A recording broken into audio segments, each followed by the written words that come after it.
ایک مومن اس مقام میں آ کر پروردگار عالم کے ساتھ شریک ہو رہا ہے کہ جس ذات کی وجہ سے وہ اپنے آپ پر ناز کرتا ہے، ایک مومن بھی اپنے آپ پر اگر ناز کرتا ہے تو علی کی محبت کی وجہ سے کہ بھائی میں محب علی ہوں. کہا آپ کہیے ان سے میں ملک کمائے تو کہا مالک، ایک مالک کہا، اس نے کہا مالک یوم الدین، آپ ان سے کہیے کہ میں دین کے دن کمائے. پھر ترجمہ ہوا، قیامت کے روز کا وہ مالک ہے سب کے حساب کرے گا. اب حساب کتاب چل رہا ہے، کھانا کتنا کھایا تم نے، پانی کتنا پیا تم نے، سانس کتنی لی تم نے، لباس کتنے پہنے، کیا کیا کیا، یہ وہ سب کچھ. کوئی بشر بلائے کسی کو گھر پر مہمان، نہیں دیکھتا کہ کتنا کھاتا ہے، کیونکہ یہ کردار اور ظرف کی بلندی کے خلاف ہے. کسی کو خود ہی دعوت دی اور پھر اس کو مانیٹر کرنے لگے کہ بھئی یہ کیا کر رہا ہے. بھائی جب آپ نے پیدا کیا، آپ کھلا رہے ہیں، آپ پلا رہے ہیں، تو پھر وہ ہم سے کیوں پوچھے گا؟ یعنی اس دن ان تمام چیزوں کے وہ سوالات نہیں پوچھ رہا. اس نے کہا میں دین کے دن کا مالک ہوں. اب دین کیا ہے؟ جس دن اس دین کے تعلق سے سوال ہوگا. کا دین وہی ہے کہ جس کا جب اظہار اعلان ہوا تو ہم نے کہا ہاں دین پورا ہو چکا. اسی لیے رسول اکرم نے فرمایا کہ دین بھی علی ہے اور اصل دین بھی علی ہے. یوم الدین اس دن کو کہتے ہیں جس دن علی کے تعلق سے پوچھا جائے گا کہ یہ بتا، یہ کھانا پانی جتنی نعمتیں تجھے ملی ہے، یہ ساری نعمتیں جس کی وجہ سے ملی، کیا اس کا طرفدار تھا یا نہیں؟ تقاضۂ عقل میں سوال بھی آ رہا ہے. یوم الدین، اس نے کہا میں دین کے دن کا مالک ہوں. مالک ایسے ہی. اب اعلان تو آپ نے کیا، مالک ملک سب کیا کریں، کہیے بھی کہیے. تو تل ملک کا منتشا تنزل الملک من منتشا، تو عز و منتشا و تو ذل و منتشا. یہ قرآن کی آیت کا سینٹنس ایسے آیا ہے جیسے انگلش میں میچ دا فالوئنگ کے اعتبار سے الفاظ آتے ہیں. اگر ایک سیریز بن رہی ہو تو ہے نا، ایک لفظ پہلے، ایک 4 لفظ پہلے، پھر 4 لفظ بعد میں. اب یہ حساب کون کرے، اتنا وقت صرف کون کرے؟ تو لہذا انہوں نے طریقہ نکالا کہ یہ 4 لکھیں گے، پھر بعد میں وہ 4 لکھیں گے، پھر لاسٹ میں لکھ دیں گے ریسپیکٹیولی. تو جو ہی اس ریسپیکٹیولی کو دیکھا وہ سمجھ گیا کہ ہاں یہ پہلا والا پہلے کے لیے، یہ دوسرا والا دوسرے کے لیے، یہ تیسرا تیسرے کے لیے، چوتھا. اب اگر 1000 رہیں اگر تو وہ سمجھ جائے گا کہ 700 والا 700 کے لیے، 800 والا 800 کے لیے، کیونکہ ریسپیکٹیولی لکھا ہوا ہے. اسی انداز میں آیت نازل ہوئی اور اس نے کہا جسے چاہوں ملک عطا کروں، جس سے چاہوں ملک چھین لوں، جسے چاہوں عزت دوں، جسے چاہوں ذلیل کر دوں. تو اس ریسپیکٹیولی سے ہمیں پتا چل گیا کہ خدا نے جسے ملک عطا کیا اسے عزت دے دی اور جس سے ملک چھین لیا اسے ذلیل کر دیا.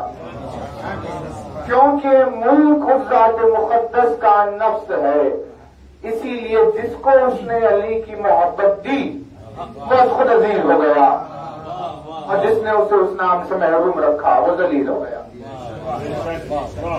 اس لیے اس نے کہا کہ پروردگار میں تیرے اس اسم کے ذریعے سے سوال کر رہا ہوں جو عزت کو تقسیم کرتا ہے، جس میں کرم و جلال ہے. یعنی ایک اسم کے اتنے اوصاف ایک ہی ساتھ بیان کا 5 ہی اوصاف: عظیم الاعظم، الاعز الاجل الاکرم. یہ 5 صفات کے بعد پھر 5 صفات بیان کہ تیرا وہ نام کہ جس کے ذریعے سے آسمانوں کے بند دروازے کھل جاتے ہیں. اور اس کے آگے کہا کہ تیرا وہ نام جو کیسا کہ وَإِذَا دُعِيتَ بِهِ عَلَى مَذَائِقِ أَبْوَابِ الْأَرْضِ لِلْفَرَجٍ فَرَجَتْ.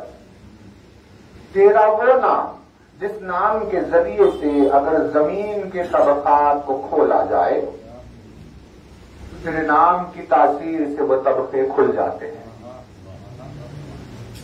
سمجھ لیں؟ آسمان کی بلندی پر اگر پہنچنا ہو تو اس کا نام، زمین کے طبقات میں دیکھنا ہو تو اس کا نام. آسمان بھی اس نام سے کھلتا ہے، زمین بھی اس نام سے کھلتا ہے. کیونکہ ایسا ایک واقعہ درمیان میں آیا جس میں آسمان کے دروازے کھلتے رہے یہاں تک کہ رسول آسمانوں کی بلندی پر گئے. اور واقعہ ہوا معراج نبوی کا. سارے دروازے کھل گئے آسمان، معراج پہ جا کے آئے. ارشاد ہوا سبحان الذی اسری بعبدہ لیلا من المسجد الحرام الى المسجد الاقصی الذی بارکنا حولہ لنریہ من آیاتنا. قابل تسبیح ہے وہ جو اپنے عبد کو لے گیا رات میں رات کے سفر پر. بے قرآن نہیں، ایک ایک لفظ کے معنی ہے، زیر و زبر کے معنی ہو. اسرا ہے رات میں جانا اور لیل ہے رات کا. اسرا بعبدہ لیلم، جس نے اپنے بندے کو رات میں رات کے وقت بلایا. رات کے وقت رات میں بلایا، دو بار رات. ابھی جہاں سے وہ دیکھ رہا ہے وہاں سے تو پوری زمین پر بھی ایک ساتھ رات نہیں ہوتی. یہاں دن ہے کہیں اور رات. اب جو وہاں رات ہے تو یہاں دن ہے. پوری زمین پر ایک ساتھ رات ایک بار بھی نہیں ہے. اب وہ کہہ رہا ہے دو بار رات. تو آخر اس 2 بار رات کی تکرار کے معنی کیا ہوئے؟ اس نے رات کی تکرار اسی لیے کیونکہ یہ دن اور رات کی رات مراد نہیں ہے. رات کو رات اسی لیے کہتے ہیں کیونکہ وہ چیزوں کو چھپا دیتی ہے. بھائی دن میں سب کچھ صاف صاف دکھ رہا ہے لیکن رات میں کچھ نہیں دکھتا. اسی لیے پردے کو رات سے نسبت دی جاتی ہے کہ رات ہو گئی یعنی پردہ ہو گیا. پردہ ہوا تو دکھائی نہیں دینا اور جا دینا. کیونکہ اس رات اس نے اپنے نبی کو ایک بے حد پردے میں پوشیدہ بات بتانے کے لیے بلایا اور کسی ایک صاحب پردہ کی بشارت کے لیے بلایا. اس کے پردے کی تاثیر کے لیے کہا رات اور رات. اب کون سا پردہ تھا دنیا کو سمجھ میں نہیں آیا، لیکن اس وقت آیا جب اس نے یہ کہا کہ یا علی میری وصیت ہے کہ میرا جنازہ رات میں اٹھے. کہا ایسے کیوں؟ کہا اسی لیے کیونکہ میں جب میرا آنا رات میں ہوا تھا تو میرا جانا بھی رات میں ہوگا. کہا سبحان الذی اسری بعبدہ، رات میں چلا اور سفر شروع ہوا معراج کا. اب وہی تصور دیکھیے، یہ آسمان اوپر جو ہمیں دکھائی دیتا ہے اسے کہتے ہیں ابزرویبل یونیورس، یعنی وہاں تک جہاں تک ہم دیکھ سکتے ہیں. اب نہ جانے اس کے بعد کیا ہے. تو اس ابزرویبل یونیورس کا سائز ہے 92 بلین لائٹ ایئر. یہ کیسا ہے؟ دیکھیے کبھی ایسا ہو، اب وہ تو ہو نہیں سکتا ہم، لیکن یہ ہو سکتا ہے کہ کبھی کسی میدان میں پہاڑیوں پر دور دراز بہت دور آپ کو اپنا گھر چھوڑنا ہوگا، شہر چھوڑنا ہوگا، کہیں دور چلے جانا اور بے انتہا بڑے کسی میدان یا پہاڑیوں اور صحرا میں اگر آپ جا کر کھڑے ہو جائیں، اطراف میں گھوم کر اگر اس کی وسعت دیکھیں تو آپ کو ایسے لگتا ہے جیسے پوری دنیا میں ہم اکیلے ہیں. دنیا کا چھوٹا سا حصہ اتنا وسیع. آپ کہیں بھی چلے جائیے، شہر کے باہر نکل گئے تو آپ کو